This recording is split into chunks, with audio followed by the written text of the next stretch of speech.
So these unsolved and unexplained mysteries are freaking everybody out. This video is titled 10 of the strangest Mandela effect mysteries ever. Let's check it out. In recent times, more and more people have started to believe that the Mandela effect is real, as they've started noticing that they share false memories with large groups of people.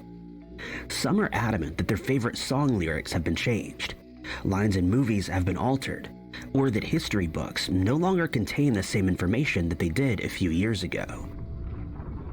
Number 10. Full House, an American sitcom that was popular in the late 80s and early 90s, quickly became a favorite in most households after it first aired. But not many people know that the plot has a rather sad beginning. The character Danny Tanner, played by Bob Saget, asks his brother-in-law Jesse and his best friend Joey to come live with him in San Francisco so that they can help raise his 3 daughters. And as can be predicted, hilarity ensues. But many people were left wondering what happened to Danny's wife, Pam, since she never made an appearance in the show, and they're usually shocked when they learn that she passed away in a drunk driving accident, leaving Danny to care for their children. Wait a minute. It was drunk driving? Meaning, was she drunk? Because I heard she passed or she died, but I didn't hear what was the reasoning behind it, though. After Joey and Jesse move in, the plot follows the expected storylines of most sitcoms, with certain characters getting into trouble and others helping them with their situation. Or in other episodes, there's tension between 2 of the characters, but this is usually resolved by the time the episode ends. The show ran for a total of 8 years and spawned 182 episodes, proving just how popular it really was. Some fans of the show have watched each episode hundreds of times, which makes it all the more surprising that it's now the subject of a Mandela effect mystery. The mystery surrounds the character of Joey and his actual role in the family. When 2 of the show's stars, Jodie Sweetin and Andrea Barber, started a podcast about the show, they revealed that it's the subject of a Mandela effect mystery, in which many people are convinced that Joey was the girl's uncle. Many people have stated that they were under this impression because he's always referred to in the show as Uncle Joey. But the co-stars then revealed that this isn't the case, since he's Danny's best friend and therefore not part of the family. They also explained that none of the girls ever referred to him as Uncle Joey, even though he was considered to be part of the family, since all the characters grew very close to each other as the show carried on. They believe the misconception came about due to the fact that Danny used to refer to him as Uncle Joey whenever he was talking about him to the children, and hence people just assumed he was either a relative or that the kids considered him to be their uncle, since he played a large role in taking care of them.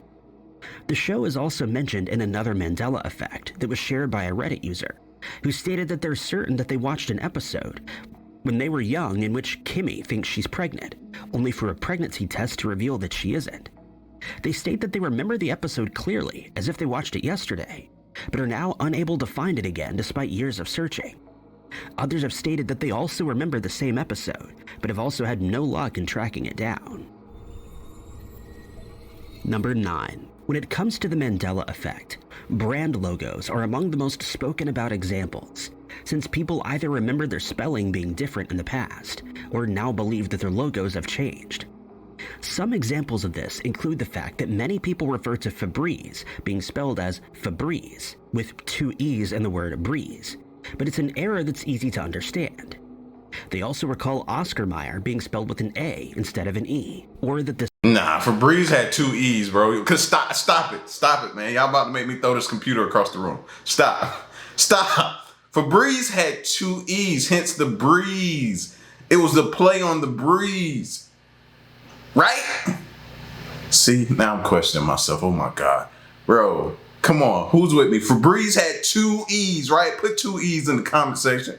Everybody who rocking with me, it had 2 E's. 2 E's. The Skechers brand spelling doesn't contain a T. As far as logos are concerned, many people remember the sun on Raisin Bran cereal wearing sunglasses, when the truth is that he never has. That the Pillsbury Doughboy used to wear a blue neckerchief, when in fact it's always been white. Or that the popular drink 7-Up used to have a hyphen between the numbers and letters, but it also never has. Then there's the misconception that Target stores' logos used to have as many as 5 rings, when it actually only has the one red dot in the center with two rings around it, the first being white and the second being red. The same can be said about many other logos that have remained unchanged for decades, despite thousands of people agreeing that they used to look different. Some believe that this is due to a shift in our reality that's brought about the Mandela effect, while others assume that they just have a bad memory. One such logo that's being spoken about on Mandela Effect forums and other websites is the Ford company's logo. We're all familiar with the white writing of Ford on a blue background, and that the word is contained in a white oval. But thousands of people disagree. They've now noticed that the F in Ford contains a curl at the end of the line that passes through the F, and they're certain that this never used to be the case, stating that it used to be a simple straight line. In a video uploaded to YouTube, a YouTuber has stated that the logo looks very strange to him, and at first he assumed that the brand merely redesigned it for a fresh look. But he was left baffled when he learned that it's remained unchanged since 1912. He then asked several people to identify the correct logo, after presenting them with the real one and another.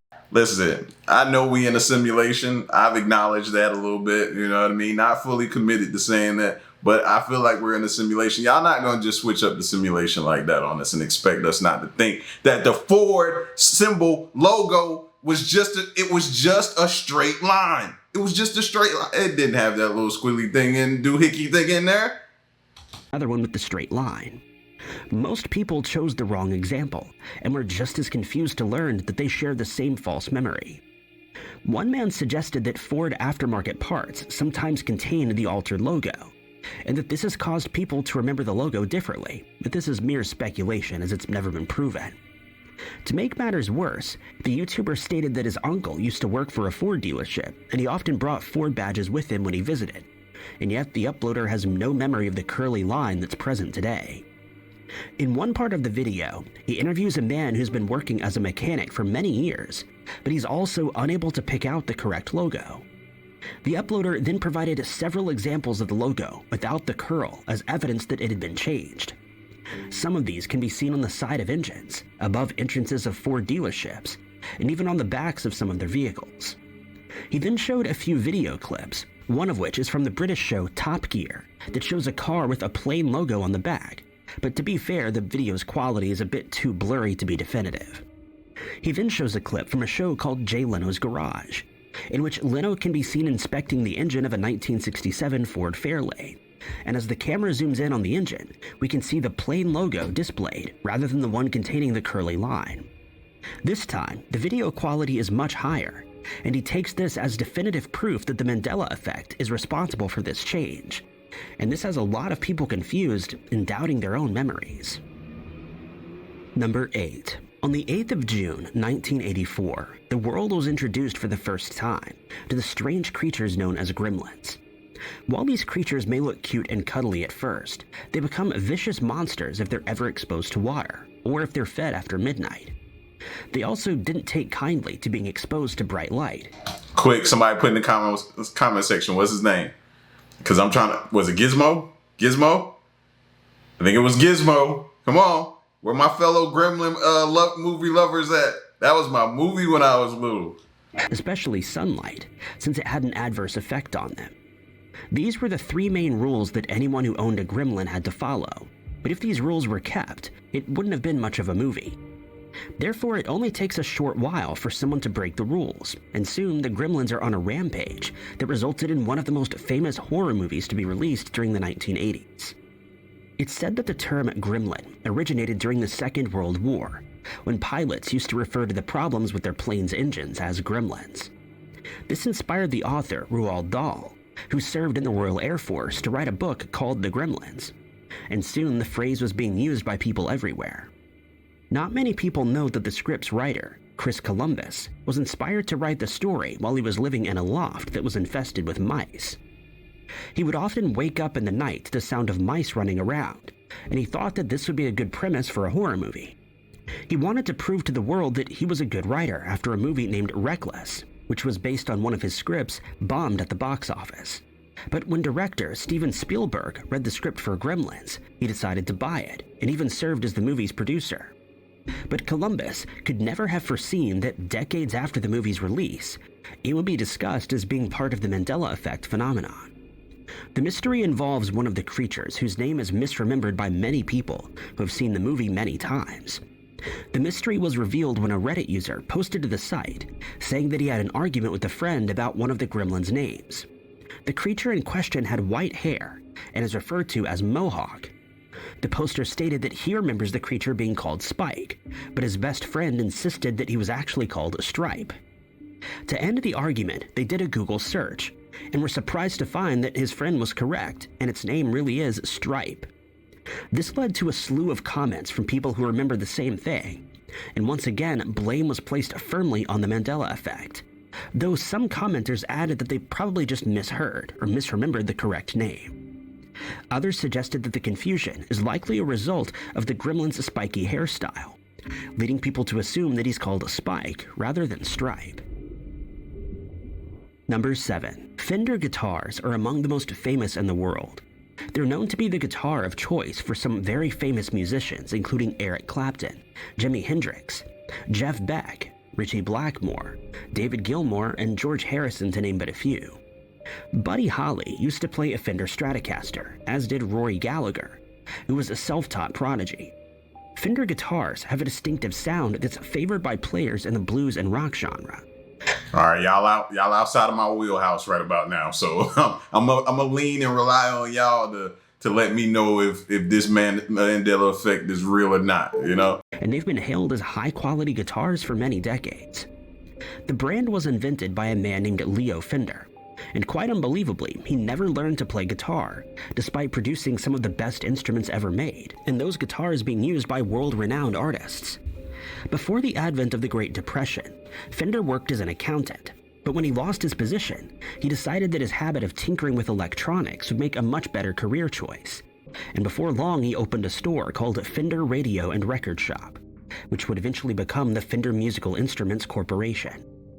Ironically, since his background was in engineering, and he never had any interest in playing an instrument, he had no idea how to play the guitar, and had to recruit musicians to test out the first few guitars he made. At one point, he sold the company to CBs for a massive $13 million, but it was then bought back by the company's employees, who renamed it Fender Musical Instruments Corporation. In modern times, many musicians consider the Fender Stratocaster to be one of the best guitars ever made, and it remains the most copied guitar of all time. While the Stratocaster and Telecaster are undoubtedly the most famous Fender guitars out there, the brand has also produced other models like the Acoustasonic, the Jazzmaster, Mustang, Lead, and Jaguar. But the most famous of these is a model that's used by many guitarists who are looking for a more affordable Fender to play, and its name has now become part of Mandela effect history, since many users have noticed that the spelling of the name is different from what they recall. One guitarist who's been playing one of these guitars stated online that he was completely dumbstruck when he noticed one day that the brand is spelled Squire rather than Squire, as he remembers it. This took many other people by surprise, as they had the same spelling in their minds, and they immediately took to the internet to find examples of the name being spelled the way they remember. But they were unable to find any proof that the name had been changed. Hence, they've blamed the change on the Mandela effect, since they refuse to admit that they might simply be misremembering the spelling, or that they never took the time to look at the spelling properly. Many others have stated that they remember the spelling as it is today, and doubted claims that it had somehow been altered, but this did little to stem the flow of comments from people who agreed with the original poster. One commenter suggested that people are merely confusing the word squire, a man with a high social standing who lives on an estate, with the founder of VC Squire Company's name, which is Victor Carroll Squire.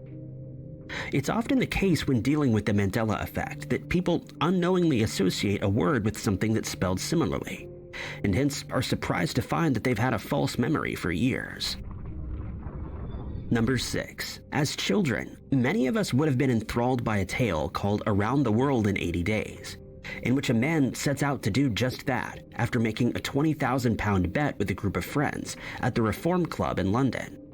What follows is a story of unparalleled adventure as we follow him on his journey while he's accompanied by his valet, a man named Jean Passepartout. The novel was written by Jules Verne and first published in 1872, and today it's still considered to be one of his most accomplished books. In the book, the wager comes about after Phileas Fogg reads an article in a newspaper regarding a section of railway line that's been built in India, which now allowed people to travel around the world in just 80 days. But the journey is far from a peaceful one, as a detective called Fix starts to pursue the pair since Fogg closely resembles a man who's wanted for bank robbery. He fails to secure a search warrant and so decides to follow Fogg on his travels, all the while searching for proof that he's the wanted criminal. He befriends Passepartout under false pretenses to remain close to the pair. During the journey, they struggle to keep their intended schedule and are forced to come up with inventive plans to make up as much time as possible. But they manage to make it to Ireland in time, and from there, they board a ferry back to England, only for Fogg to be arrested upon his arrival.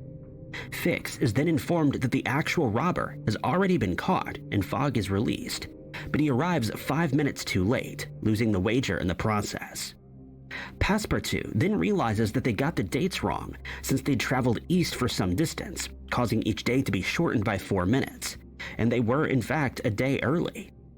The novel proved so popular that it's been adapted into movies and TV series over the years, all of which were also very successful.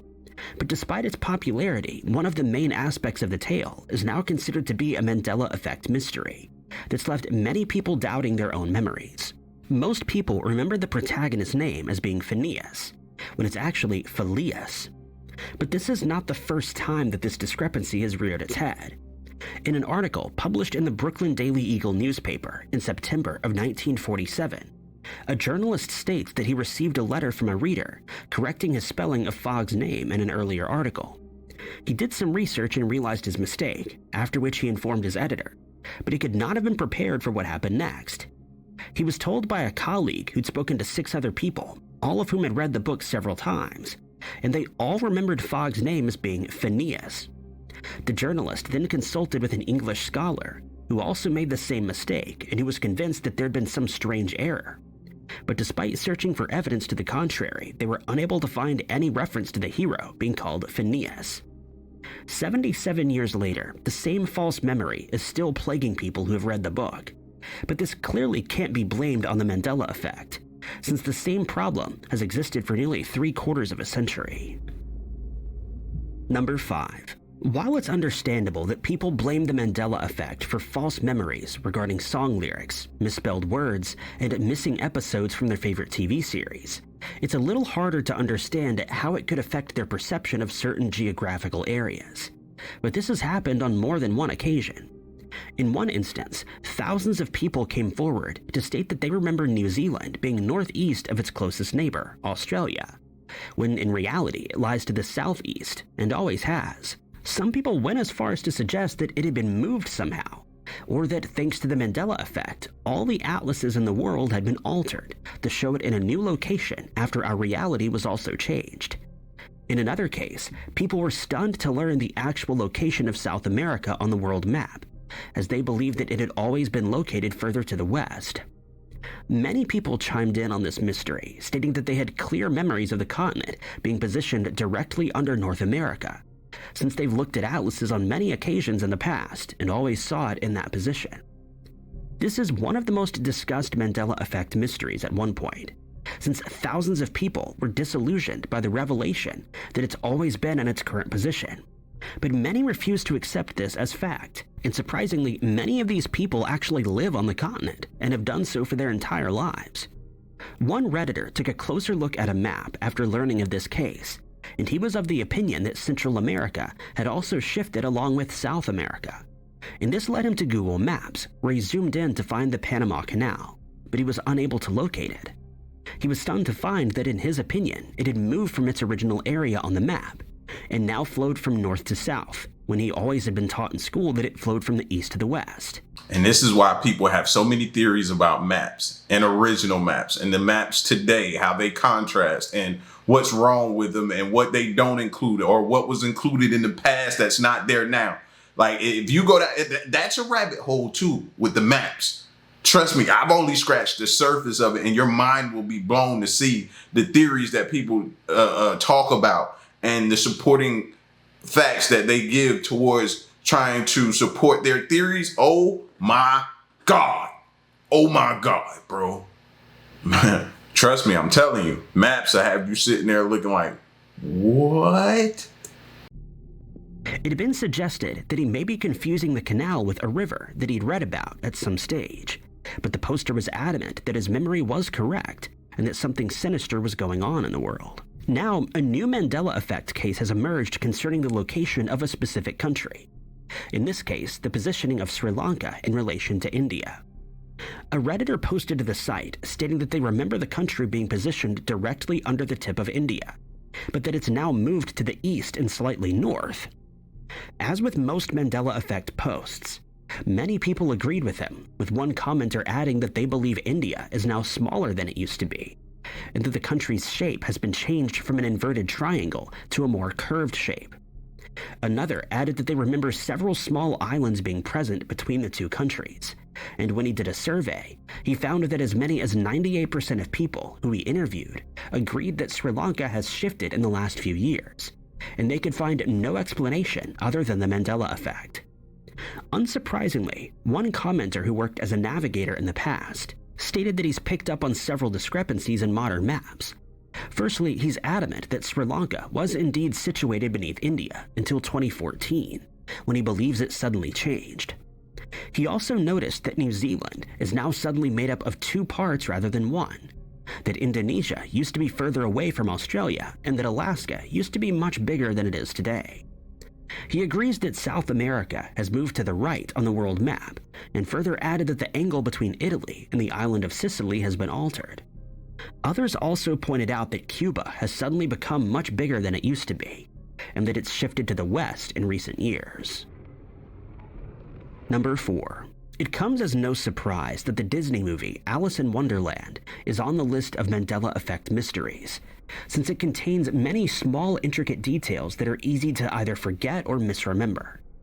In one internet post, someone asked whether anyone else remembers a scene in the movie, during which Alice and the Duchess have an interaction, since they have a clear memory of it and have searched for it on several occasions, only to find that it doesn't exist. But this was quickly explained by a commenter who stated that in the book, upon which the movie is based, the Duchess and Alice do interact at one point, and this may be what they were really remembering. Others suggested that the poster might be thinking of one of the other movies that were made, since they remember an interaction with that character, or that they might be thinking of a storyboard that never made it into the movie. Another of these mysteries involves one of the story's most beloved characters, the Cheshire Cat. Many people remember one of the most iconic lines from the movie being said while Alice is looking for the White Rabbit, and the cat suggests that she speak to the Mad Hatter, but Alice declines upon hearing his name. The cat then tells her to speak to the March Hare, but upon learning that he's also mad, she's heard saying, "But I don't want to go among mad people." And this is where the discrepancy takes place. Most people remember the cat replying, "We're all mad here," but this simply isn't the case. The line is actually delivered as, "You can't help that, most everyone's mad here." And this has left many fans of the movie baffled. Once again, this was easily explained by those who have read the Lewis Carroll book, in which the line is indeed, "We're all mad here." But some commenters firmly believe that the line was the same as the one in the book, and that the movie has recently been altered. Lastly, two other favorite characters are mentioned in Mandela Effect forums. The brothers Tweedledee and Tweedledum were featured in a poll, asking whether they remember the duo wearing hats with propellers or flags on top, and the overwhelming majority selected the propeller option. The fact is that they had a small green flag on their hat, though it was also pointed out that they've been featured in many drawings with propellers instead. Many cartoons have featured characters with propeller hats throughout the years, and this has likely contributed to the collective false memory, though many people refuse to accept this as an explanation.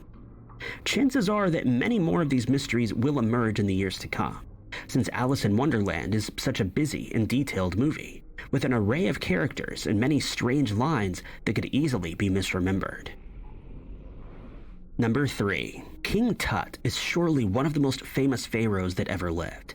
He reigned in Egypt from 1332 to 1323 BC, and first became known to the modern world when his tomb was discovered in 1922 by the British archaeologist Howard Carter. The discovery of his tomb was unprecedented, since it was the very first ever to be found virtually untouched by grave robbers. Along with the tomb, Carter also found several religious objects that had never been seen before, as well as works of art and inscriptions that had been made on the tomb. When news of the discovery started making its way across the world, people started believing that the inscriptions warned of a curse that would befall anyone who disturbed the tomb, with one author, Marie Corelli, stating that the most dire punishment follows any rash intruder into a sealed tomb.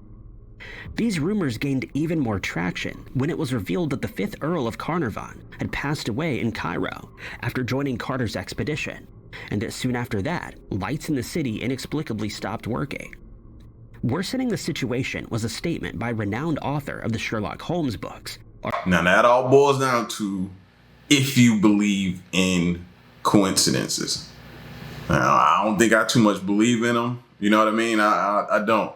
But, and then also, the crazy part about that is if you're opening a tomb and you believe the inscriptions inside or outside or wherever you find them at say that this tomb is cursed or you will be cursed or some form that mentions a curse. The crazy part about that is that we're still opening tombs to this day. We have not slowed down. We haven't, bro. And that's the crazy part to me.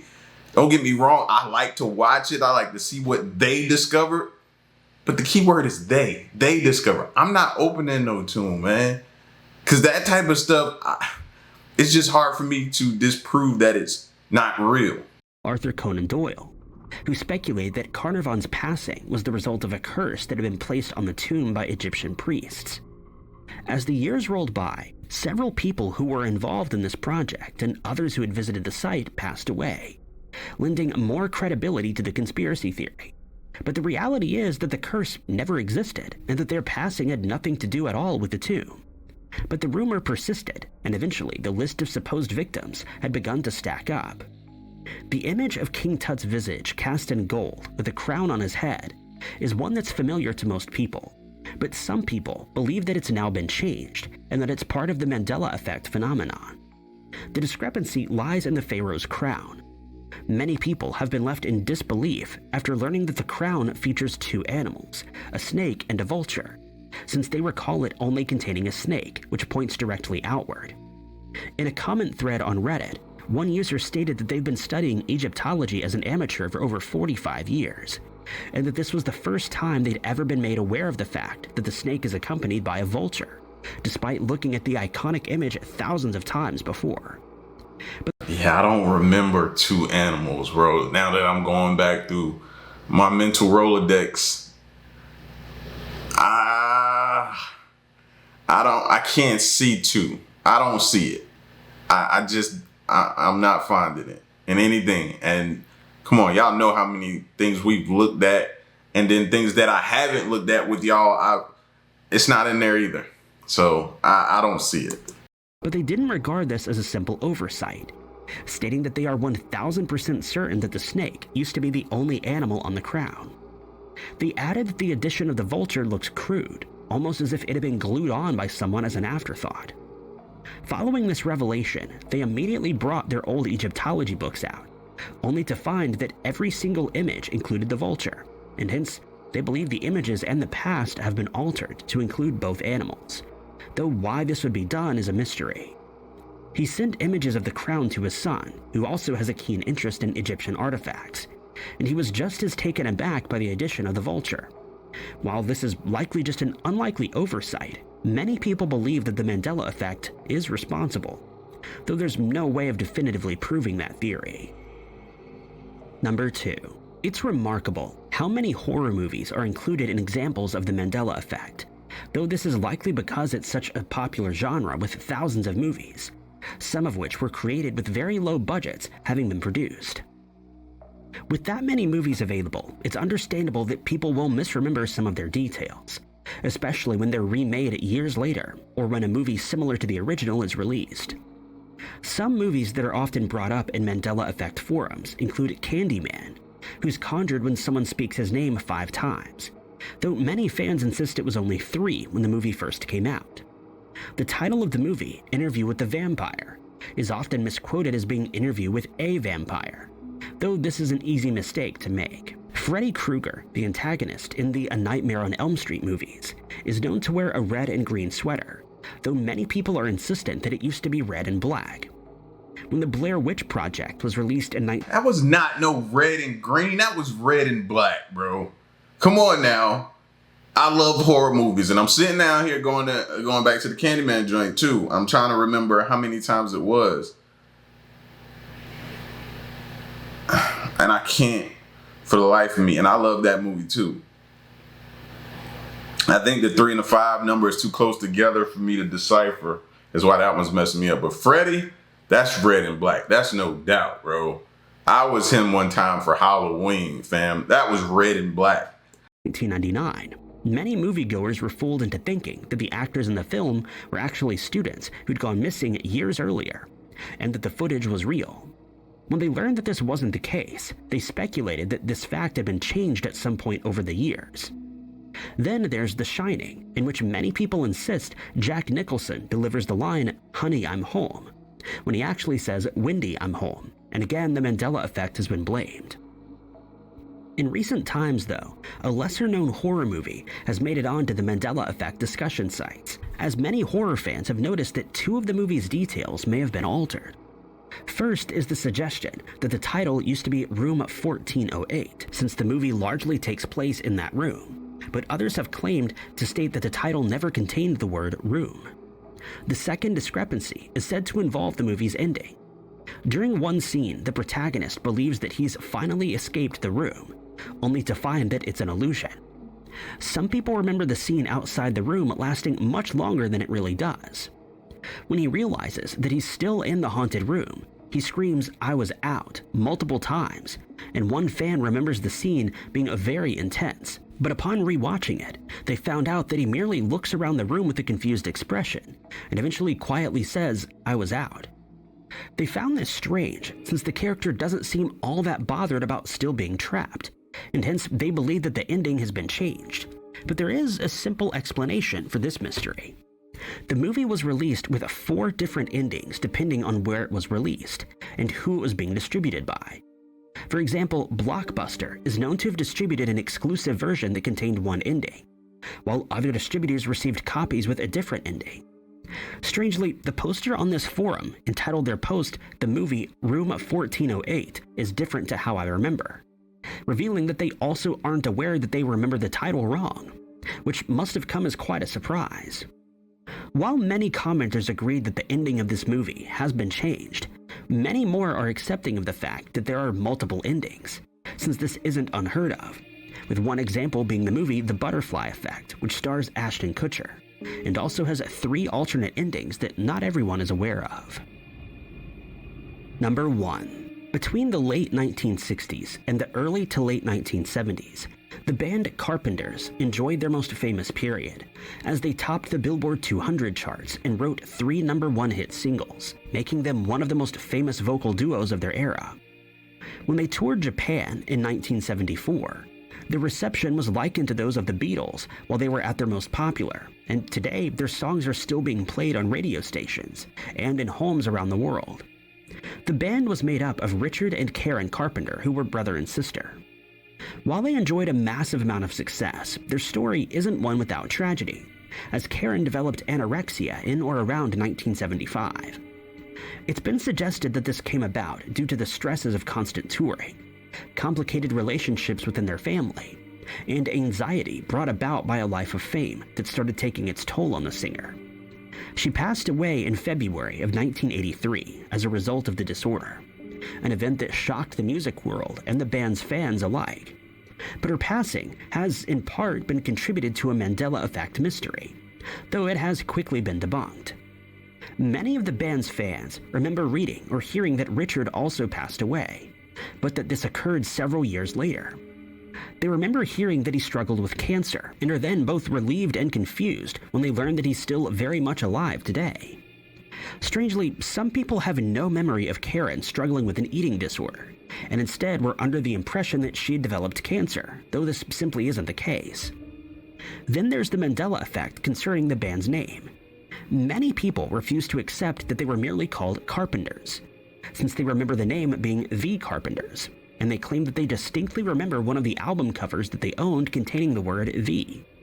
But it's been suggested that they might be confusing the name of the band with another group that consisted of family members, the Osmonds, who were at the pinnacle of their success in the early to mid-1970s.